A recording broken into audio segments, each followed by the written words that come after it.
We are the one church that has all the four marks, one holy, Catholic, and apostolic. And the most important thing, we have the real presence of Jesus, body, blood, soul, and divinity in the Eucharist.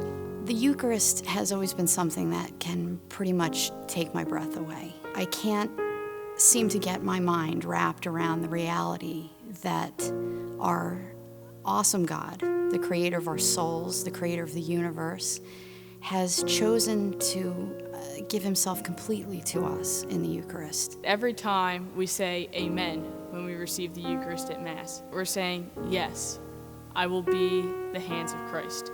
I will be Christ's message in the world. To be Catholic is to have love in your heart, to love your fellow man, and especially those that's less fortunate in the community, where you provide a service and the comfort to them that they too also deserve that same abilities to have a successful life. Blessed John Paul's encyclical, Eucharista Ecclesia, he said that we need to go out and evangelize the whole world by our example. That word evangelize used to really throw me off, and I'd say to myself, I can't evangelize. But I realize now that it's really not about that. It's about permitting Jesus to walk before us through our day. Yeah, one time that my faith has been helpful to me.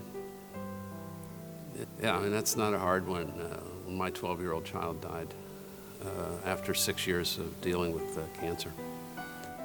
So backwards to bury your own child. It's supposed to be the other way around. And the fact that 80% of marriages dissolve in which a child dies for whatever reason, I have to attribute the fact that 16 years after his death, I'm still very happily married to God, just walking through that entire 6 years culminating in his death, and the years since then, right side by side with us. His Spirit dwells in all of us, and if we allow it, his light and his love can shine forth through us, and we begin to see the world differently, and the world begins to see us differently. When I was in 8th grade, my cousin was in an accident that left him to be paralyzed. I think that really showed me how much, when my family leaned so much on that faith, all of us together, I think that showed me that even in the worst of times, God can still be present.